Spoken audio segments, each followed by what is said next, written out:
എല്ലാവർക്കും പുതിയൊരു വീഡിയോയിലേക്ക് സ്വാഗതം. ഇന്ന് ഞാനിവിടെ പറയാൻ പോകുന്നത് യു കെയിലെ visa, skilled worker and it's dependent visa renewal. അപ്പോൾ ആദ്യത്തെ വിസ യു കെയിൽ സ്കിൽഡ് വർക്കറായിട്ട് വരുന്ന ഒരാൾക്കുടെ 3 വർഷം വരെ നിൽക്കും. അതിനുശേഷം നമ്മൾ എംപ്ലോയറുടെ അടുത്തുനിന്ന് COS മേടിച്ചിട്ട് നമ്മുടെ വിസയും അതുപോലെ തന്നെ നമ്മുടെ ഡിപ്പെൻഡൻസിൻ്റെ വിസയും പുതുക്കേണ്ടതാണ്. അപ്പോൾ അത് നമ്മുടെ BRP കാർഡിലുള്ള ആ എക്സ്പയറി ഡ്യൂ ആവുന്നതിന് മുമ്പ് തന്നെ നമ്മുടെ എംപ്ലോയറുടെ അടുത്തുനിന്ന് COS അഥവാ സർട്ടിഫിക്കറ്റ് ഓഫ് സ്പോൺസർഷിപ്പ് മേടിച്ചിട്ട് അത് റിന്യൂ ചെയ്യാനുള്ള പരിപാടികൾ നോക്കേണ്ടതാണ്. അപ്പോൾ ഇതിൽ ഞാൻ പറയണത് എന്തൊക്കെ ഡോക്യുമെൻറ്റ്സാണ് നമുക്ക് ആദ്യം തന്നെ ഈ സ്കിൽഡ് വർക്കർ വിസയ്ക്കും അതുപോലെ ഡിപ്പെൻഡൻറ്റ് വിസയ്ക്കും വേണ്ടത്. അപ്പോൾ സ്കിൽഡ് വർക്കർ വിസ എന്ന് പറയുന്നത് ടയർ 2 ജനറൽ വിസ കാറ്റഗറിയിലാണ് വരുന്നത്. അപ്പോൾ അതിന് ആദ്യം തന്നെ നമുക്ക് വേണ്ട ഡോക്യുമെൻറ്റ്സ് എല്ലാവരുടെയും പാസ്പോർട്ടുകൾ, BRP കാർഡുകൾ, വിസ കോപ്പികൾ, പിന്നെ ഡേറ്റ് ഓഫ് ബർത്ത്. ഇപ്പോൾ ഹസ്ബൻഡിൻ്റെയും വൈഫിൻ്റെയും ആണെങ്കിൽ അവരുടെ പാരൻസിൻ്റെ ഡേറ്റ് ഓഫ് ബർത്ത്, പിന്നെ ഇമെയിൽ അഡ്രസ്സ്, യു കെയിലെ ഫോൺ നമ്പറുകൾ, പിന്നെ നാഷണൽ ഇൻഷുറൻസ് നമ്പറുകൾ. അത് നമ്മുടെ BRP കാർഡിൻ്റെ ബാക്കിൽ ഉണ്ടാവും. പിള്ളേർക്ക് നാഷണൽ ഇൻഷുറൻസ് നമ്പർ ഇല്ല. പിന്നെ പ്രസൻറ്റ് അഡ്രസ്സ് ഇൻ UK, അതുപോലെ എന്നാണ് യു കെയിൽ ജീവിക്കാൻ തുടങ്ങിയത്. പിന്നെ ഇപ്പോൾ നമ്മൾ വീട് വാടകയ്ക്ക് എടുത്തേക്കുകയാണെന്നുണ്ടെങ്കിൽ ലാൻഡ് ലോഡിൻ്റെ അഡ്രസ്സും പേരും, പിന്നെ ലാൻഡ് ലോഡിൻ്റെ ഫോൺ നമ്പർ, പിന്നെ മുമ്പുണ്ടായിരുന്ന യു കെയിൽ ജീവിച്ചിരുന്ന അഡ്രസ്സുകൾ. മുമ്പ് നമ്മൾ എവിടെയാണോ യു കെയിൽ വേറെ ഏതെങ്കിലും ഭാഗത്ത് ജീവിച്ചിട്ടുണ്ടെങ്കിൽ അവിടുത്തെ അഡ്രസ്സും എപ്പോൾ തുടങ്ങി എപ്പോൾ എവിടെ താമസം നിർത്തി എന്നുള്ളതിൻ്റെ ഇതും, പിന്നെ 10 വർഷത്തെ ട്രാവൽ ഹിസ്റ്ററി, പിന്നെ യു കെയുടെ ഡ്രൈവിംഗ് ലൈസൻസ്. ഇപ്പോൾ ഡ്രൈവിംഗ് ലൈസൻസ് ഫുള്ള് കിട്ടാത്തവരാണെങ്കിൽ അതിൻ്റെ ലേണേഴ്സിൻ്റെ ലൈസൻസ് നമ്പർ വെച്ചാലും കുഴപ്പമില്ല. History of any visa refusal വന്നിട്ടുണ്ടെങ്കിൽ അതിൻ്റെ ഹിസ്റ്ററി, പിന്നെ date spouse or partner started to living with you in UK, പിന്നെ ആദ്യത്തെ first date of entry to UK for both, പിന്നെ COSൻ്റെ നമ്പർ, പിന്നെ proof of living together, utility bill, bank statement, both of your name, രണ്ടുപേരുടെയും പേരുള്ള documents, പിന്നെ marriage certificate. UAN number എന്ന് പറഞ്ഞാൽ യുണീക്ക് ആപ്ലിക്കേഷൻ നമ്പറാണ്. അപ്പോൾ അത് നമ്മൾ അപ്ലൈ ചെയ്യുമ്പോഴാണ് നമ്പർ കിട്ടുന്നത്. പിന്നെ വേറെ എന്തെങ്കിലും സപ്പോർട്ടിങ് ഡോക്യുമെൻറ്റ്സ് ഉണ്ടെങ്കിൽ അത്. അപ്പോൾ അതിനാദ്യം തന്നെ നമ്മൾ പോകുന്നത് ഇതാണ്, www.gov.uk/സ്കിൽഡ് വർക്കർ വിസ. അപ്പോൾ അതിൽ നമ്മൾ പോയിട്ട് ആദ്യം തന്നെ നമ്മൾ സ്കിൽഡ് വർക്കർ വിസ എന്നുള്ള ഇത് കാണും.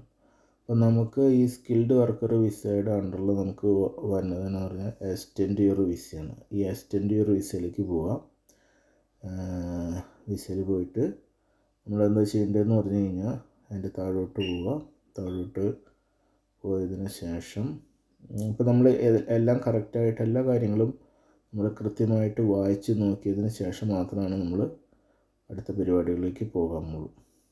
അപ്പോൾ കൃത്യമായിട്ട് വായിക്കുക. അപ്പോൾ ഇതിൽ അപ്ലൈ നൗ കൊടുക്കുക. അപ്ലൈ നൗ കൊടുത്തു കഴിഞ്ഞ് കഴിയുമ്പോൾ where are you planning to leave. അപ്പോൾ പ്ലാനിങ് ടു ലീവ് ഇപ്പോൾ നമ്മൾ എവിടെയാണെന്നുള്ളത്, ഇപ്പോൾ ഇംഗ്ലണ്ട്, സ്കോട്ട്ലൻഡ്, വെയിൽസ്. അപ്പോൾ ഇംഗ്ലണ്ടിലാണെങ്കിൽ ഇംഗ്ലണ്ട് കൊടുക്കുക, കണ്ടിന്യൂ കൊടുക്കുക. അതിനുശേഷം do you have current EU or EAS passport. അപ്പോൾ അതില്ല, അതുകൊണ്ട് നോ കൊടുത്തു, കണ്ടിന്യൂ കൊടുക്കുക. പിന്നെ നമ്മൾ do you have a valid UK biometric residence permit. അപ്പോൾ അത് ഉണ്ട്, അപ്പോൾ അത് കൊടുക്കുക, യെസ് കൊടുക്കുക, കണ്ടിന്യൂ കൊടുക്കുക. പിന്നെ is your name on your biometric residence permit the same as on your current passport. അപ്പോൾ അത് യെസ് ആണ്, കണ്ടിന്യൂ എടുക്കുക. പിന്നെ വന്നത് എന്നാന്ന് പറഞ്ഞു കഴിഞ്ഞാൽ നമുക്ക് അടുത്തതിൽ നമ്മൾ ചെയ്യേണ്ടത് എന്നാന്ന് പറഞ്ഞാൽ കണ്ടിന്യൂ കൊടുത്തു. ഇനി നമ്മൾ create UK visa and immigration account. അപ്പോൾ അക്കൗണ്ട് നമ്മൾ ക്രിയേറ്റ് ചെയ്യണം. അപ്പോൾ അതിൽ പ്രത്യേകം ശ്രദ്ധിക്കേണ്ടത് എന്നാന്ന് പറഞ്ഞു കഴിഞ്ഞാൽ അപ്പോൾ അത് ക്രിയേറ്റ് ആൻ അക്കൗണ്ട് കൊടുക്കുക. ക്രിയേറ്റ് ആൻ അക്കൗണ്ട് കൊടുക്കുമ്പോൾ നമ്മുടെ ഇമെയിൽ അഡ്രസ്സിലേക്ക് അതിൻ്റെ കോഡ് വരും. Who are you creating this account for. അപ്പോൾ നമ്മൾ എന്നാന്ന് പറഞ്ഞു കഴിഞ്ഞാൽ ഇപ്പോൾ ഇതിൽ ശ്രദ്ധിക്കേണ്ടതെന്ന് പറഞ്ഞാൽ നമുക്ക് വേണ്ടി നമ്മൾ ക്രിയേറ്റ് ചെയ്യുക. someone else, for example your parent creating an account for your child, or you are helping someone with their immigration applicant. അപ്പോൾ നമ്മൾ ആർക്ക് വേണ്ടിയാണ്, അപ്പോൾ നമുക്ക് വേണ്ടിയാണെങ്കിൽ മീ കൊടുക്കുക, മറ്റുള്ളവർക്ക് വേണ്ടിയാണെങ്കിൽ someone else കൊടുക്കുക. കണ്ടിന്യൂ കൊടുക്കുക. കണ്ടിന്യൂ കൊടുത്തിട്ട് പിന്നെ നമ്മുടെ പേരും സർനെയിമും കൊടുക്കുക. കണ്ടിന്യൂ കൊടുത്ത് കഴിഞ്ഞ് കഴിയുമ്പോൾ നമ്മുടെ ബാക്കിയത്തെ ഇമെയിൽ അഡ്രസ്സും കാര്യങ്ങളും പിന്നീട് വരുന്നതിൽ ചോദിക്കും. അതിനുശേഷം നമ്മുടെ ഇമെയിൽ അഡ്രസ്സിലേക്ക് ഇതിൻ്റെ കോഡ് വരും. അപ്പോൾ നമ്മൾ ബാക്കിയത്തെ പരിപാടികളെല്ലാം ഇപ്പം ഞാൻ പറഞ്ഞ ആ കാര്യങ്ങളെല്ലാം വെച്ചിട്ട് കൃത്യമായിട്ട് വായിച്ച് നോക്കി പൂരിപ്പിക്കുക. അപ്പോൾ അതിൽ നമ്മൾ അപ്പോൾ ഇതിന് ചെയ്ത് കഴിഞ്ഞിട്ട് അടുത്തത് വരുന്നത്, അപ്പോൾ അത് ഇപ്പം ആരാണോ മെയിൻ ആപ്ലിക്കൻ്റ് അവരുടെയാണ് ആദ്യം അപ്ലൈ ചെയ്യേണ്ടത്. പിന്നെ നമ്മൾ സ്കിൽഡ് വർക്കർ വിസ തന്നെ വന്നിട്ട് അടുത്ത് വരുന്നത് യുവർ പാർട്ട്ണർ ആൻഡ് ചിൽഡ്രൻ. പിന്നെ പാർട്ട്ണറിൻ്റെയും ചിൽഡ്രൻ്റെയും ഇതാണ് നമുക്ക് കൊടുക്കേണ്ടത്. അപ്പോൾ പാർട്ട്ണറിൻ്റെയും ചിൽഡ്രൻ്റെയും സെപ്പറേറ്റ് ആയിട്ട് ഓരോരുത്തരുടെ ഇപ്പോൾ എത്ര ചിൽഡ്രൻസ് ആണോ അവരെല്ലാം സെപ്പറേറ്റ് ആയിട്ട് വേണം നമ്മൾ അപേക്ഷ അയക്കാനായിട്ട്. അപ്പോൾ ഇതിൽ പാർട്ട്ണർ ആൻഡ് ചിൽഡ്രൻ്റെയും ഇതുപോലെ തന്നെ വരും. അപ്പോൾ നമ്മൾ അവരുടെ വിസയും ഇതിൽ ചോദിക്കുന്നത് ഇപ്പോൾ പാർട്ട്ണറിൻ്റെയും ചിൽഡ്രൻ്റെയും ഇവിടെ 2 ചോദ്യങ്ങൾ ചോദിക്കും. Apply online as your child inside the UK. Apply online as your child outside the UK. അപ്പോൾ നമ്മൾ UKക്ക് പുറത്തുനിന്നാണോ അകത്തുനിന്നാണോ അയക്കണമെന്നുള്ളതാണ്. Apply online as your child. അപ്പോൾ ഈ 2 ഓപ്ഷൻ പ്രത്യേകം ശ്രദ്ധിക്കണം. പിന്നെ എന്നതിപ്പോൾ ഈ നമ്മുടെ പാർട്ട്ണറിൻ്റെ ഇതുപോലെ തന്നെ apply online as your partner inside the UK.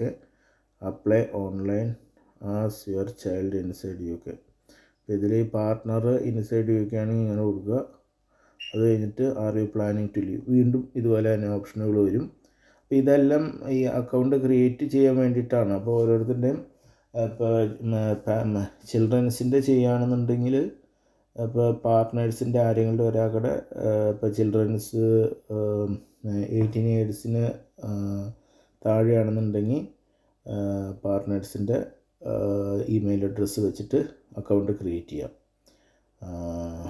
അപ്പോൾ അങ്ങനെ ക്രിയേറ്റ് ചെയ്തതിന് ശേഷം പിന്നെ ഈ നമ്മുടെ പർട്ടിക്കുലർ ഇമെയിൽ അഡ്രസ്സിലേക്ക് അതിൻ്റെ കോഡ് വരും. അപ്പോൾ ബെറ്റർ ഇമെയിൽ അഡ്രസ്സിൽ തന്നെ വയ്ക്കുകയായിരിക്കും നല്ലത്. അപ്പോൾ ഇങ്ങനെ ആണ് ഇതിൻ്റെ കാര്യങ്ങൾ ചെയ്യണത്. അപ്പോൾ ഇതാണ് ഇതിൻ്റെ ഒരു ഇനീഷ്യലായിട്ടുള്ള കാര്യങ്ങൾ, ഇതാണ് സംഭവം. അപ്പോൾ പിന്നീട് നിങ്ങൾ ഓരോന്ന് കൃത്യമായിട്ട് വായിച്ച് നോക്കിയതിന് ശേഷമാണ് ഇത് ചെയ്യുന്നത്. അപ്പോൾ ഞാൻ ഇത് അപ്ലൈ ചെയ്യാനുള്ള ലിങ്കും കാര്യങ്ങളും റിക്വയർമെൻറ്റ്സും ഞാൻ ഡിസ്ക്രിപ്ഷൻ ബോക്സിൽ കൊടുക്കുന്നുണ്ട്. അപ്പോൾ കാര്യങ്ങൾ വളരെ ശ്രദ്ധിച്ചിട്ട് തന്നെ ചെയ്യുക. പിന്നെ വേറൊരു ഇതെന്ന് പറഞ്ഞു കഴിഞ്ഞപ്പോൾ നമ്മളിപ്പോൾ നാട്ടിൽ നിന്ന് BRP കാർഡ് എൻ്റെ ബയോമെട്രിക്സ് എടുത്തിട്ടില്ല എന്നുണ്ടെങ്കിൽ, ഇപ്പോൾ 4 ഇയേഴ്സിനും ബിലോ അല്ലെങ്കിൽ 5 ഇയേഴ്സിനും ബിലോ ആർന്ന ചിൽഡ്രൻസിൻ്റെ ആണെങ്കിൽ ഇവിടെ നമ്മൾ ഇമിഗ്രേഷൻ സെൻറ്ററിൽ പോയിട്ട് അപ്പോയിൻമെൻ്റ് എടുത്ത് BRP കാർഡിന് വേണ്ടിയിട്ട് ആ ബയോമെട്രിക്സ് എടുക്കേണ്ടതായിട്ട് വരും. അപ്പോൾ ആ കാര്യങ്ങൾ ശ്രദ്ധിക്കുക. പിന്നെ എല്ലാവരും വളരെ ശ്രദ്ധയോടുകൂടി ഇത് ആപ്ലിക്കേഷൻ പൂരിപ്പിക്കുക. അപ്പോൾ ഇതാണ് ഇതിൻ്റെ റിക്വയർമെൻറ്റ്സ്. അപ്പോൾ ഇത് എല്ലാവരും കൃത്യമായിട്ട് ഓൺലൈൻ വഴി ഉള്ളത് കൃത്യമായിട്ട് വായിച്ച് നോക്കി അപേക്ഷ പൂരിപ്പിക്കുക. അപ്പോൾ നമ്മൾ തന്നെയാണ് അപേക്ഷ പൂരിപ്പിക്കേണ്ടത്.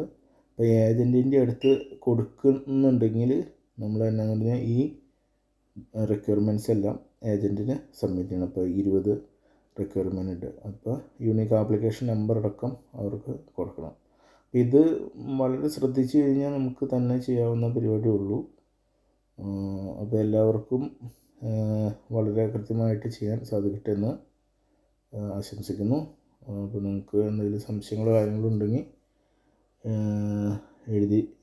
കമൻറ്റിൽ എഴുതി ചോദിക്കാവുന്നതാണ്. അപ്പോൾ എല്ലാവർക്കും നന്ദി, നമസ്കാരം. അപ്പോൾ നമ്മുടെ ചാനൽ ആദ്യമായിട്ട് കാണുന്ന ആൾക്കാരാണെങ്കിൽ ഒന്ന് സബ്സ്ക്രൈബ് ചെയ്യുക. അപ്പോൾ ഓക്കെ, ബൈ.